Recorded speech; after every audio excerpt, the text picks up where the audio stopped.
aren't your 1988 Dodgers, not even close. These aren't your 1988 Dodgers, not even close. Justin Turner was a 3-year-old then, wondering what all the fuss was about when watching Kirk Gibson's home run on TV at his grandmother's home in Southern California. Clayton Kershaw wasn't even walking yet, much less tinkering with the curveball Vin Scully called public enemy number 1 the first time he saw it.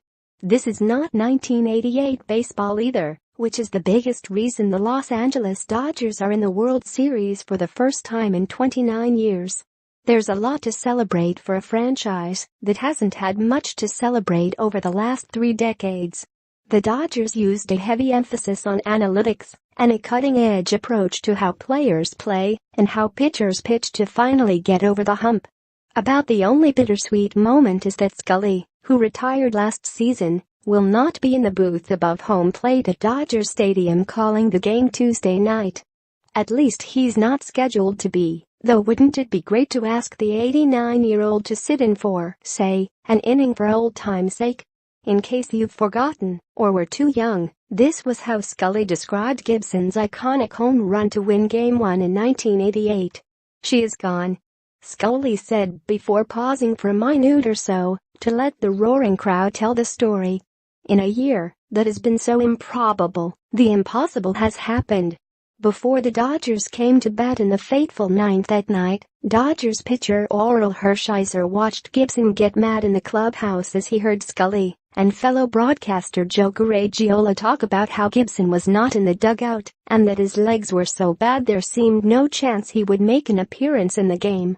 That was the whole impetus to get him to ice his legs, Hershiser recalled Friday.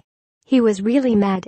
The Dodgers of 2017 didn't need much in the way of the dramatic to get in this World Series, though Turner provided some in Game 2 with a walk-off home run. The clinching game was such a lopsided blowout that it was pretty much decided in the 3rd inning when Enrique Hernandez hit the second of his 3 home runs, a grand slam that put the Dodgers up 7-0 on their way to an 11-1 win. Yes, Enrique Hernandez, who toiled this season as a part-time outfielder, second baseman, shortstop, first baseman and dugout cheerleader for the Dodgers. He played everywhere and did a little bit of everything before shining in his biggest moment. It wasn't by accident. There's been a seismic shift in how baseball is played, and the Dodgers have made sure they are in the forefront of it. This is a team built with the postseason in mind, filled with interchangeable parts and able to match up in almost every situation. Turner, with his flowing red beard and penchant for clutch hitting, is the face of the team, but the stars seem to change with every game. And they are unlikely stars, to say the least.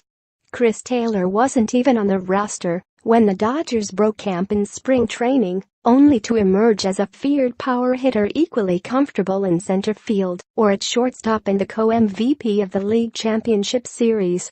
Credit that to a building process and some astute late pickups by Andrew Friedman, president of baseball operations, and general manager Farhan Zaidi, that redefined what a roster should look like. "These guys are reinventing the game," said Hershiser, who won 2 games in the 1988 World Series and now works for the Dodgers as a broadcaster. "They really understand game theory and how to construct a roster and play it on a daily basis. They figured out how to give a team its best chance to win through October.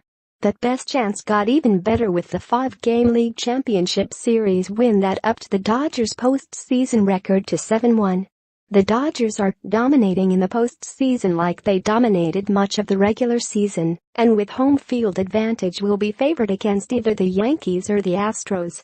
Surely, Vinny will be there for the first game, even if it isn't in the booth. Tommy Lasorda, the skipper in 1988, will be too, in his regular seat by the Dodger dugout. Lasorda was so intent on seeing his Dodgers win again he traveled to Chicago at the age of 90 for the deciding game. Manager Dave Roberts hugged Lasorda and told him the win was for him. "I bleed Dodger blue just like you," Roberts said. "Thank you, Tommy." No, these aren't the 1988 Dodgers.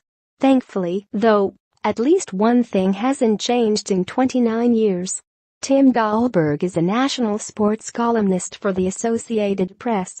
Write to him at dahlberg@ap.org or http://twitter.com/timdahlberg.